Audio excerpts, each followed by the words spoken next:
how would you describe your experience of playing in this rivalry game overall? Right now, a little upset. It's I'm not a very grateful winner. I'm a very sore loser, as I should say.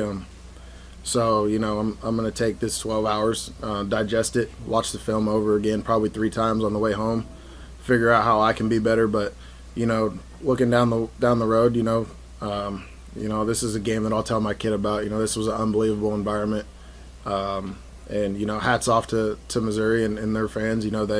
They showed up, and their defense came to play, and we kind of shot ourselves in the foot. So we got to get back to the drawing board. Do you think that's consistent with everybody's kind of mindset in there, just the emotion you talked about there? Absolutely. In that locker room, I'll say this: it's not your same KU team that from the past. We got a lot of competitors, a lot of dogs in that locker room that we're ready to get back in on Monday and figure out what went wrong and fix it immediately. And we're ready to attack the Big 12 schedule because I think that we have a special team in that locker room. They believe that we have a special team in that locker room, and we just got to show it. Deshawn, for you guys offensively, I know you want to watch the tape, but first reaction, what do you think you learned about yourself as a unit offensively? As ourselves, we tend to put ourselves in bad positions right out of the gate, but we're the most resilient bunch there is. There's not a task that we wouldn't want to see. Whether it's a sudden change from the defense or backed up inside our 5, we embrace it. We, as I like to say, to the tight ends, we like to live in hell. We like the challenges because without the challenges, it's easy, and we don't like easy here. 3 and out to start the game, and then next thing you know, you guys are up 21-6 and rolling. What's the feeling over there, sideline, and with that kind of momentum on your side? It's huge. But we talked about it at the beginning of the game. Momentum was going to swing. We capitalized early on momentum, and they're a great team, and they struck back, and it just was a back and forth game. And but early on, it was huge for us. It was huge for confidence.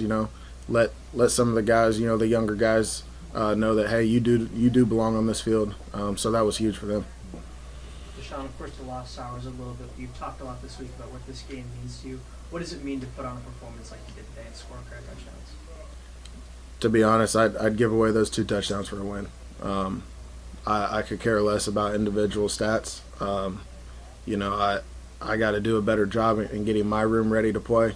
I got to do a better job in getting the offense ready to play. And Jalen is a hell of a quarterback, as you guys have seen throughout the years. And we as a unit have to do more to give him time to be that special guy. And I'm going to take a big responsibility on that. My pass blocking wasn't the greatest today. My chips weren't the best, so I'm going to take big pride in that coming up, just to keep him on his feet so he can do what he's here to do. So I'm going to take a lot of that on myself personally. How do you approach a bye week, especially it's the first of 3, and they kind of are evenly spaced through the year, so you get a few chances to evaluate where you guys are at? It's, as I like to call it, it's a look in the mirror week. We've played 3 games. We played, 2 great games on offense and, 1 kind of lackluster game, where we're kind of up and down. So we need to be more consistent as a unit. But we need to look in the mirror and we need to come in on Monday morning and accept every coaching there is, whether it's good or bad. This staff is unbelievable. They know what they're talking about. They know what they're doing. And, it's on us at the end of the day. It's not on anyone else. And we got to come in ready to learn and get better and, have that type of mindset instead of being defensive. Deshawn, getting back to the rivalry part of this thing, students are filled the stadium while you guys are warming up and stuff. I know you have headphones on, but I heard one guy yell at you, Deshawn, do you even play? I think you answered that. Do you hear that stuff? Does it do anything pregame for you, or do you not even hear it? No, I mean, to be honest, I love it. And I heard him. I had my headphone out. I heard him. And to be honest, I wouldn't want it any other way. To be honest, if he didn't know my name, then obviously I didn't play, but he knew my name, so it is what it is. They won, so he can be happy. They got the win. Anything else for Deshawn?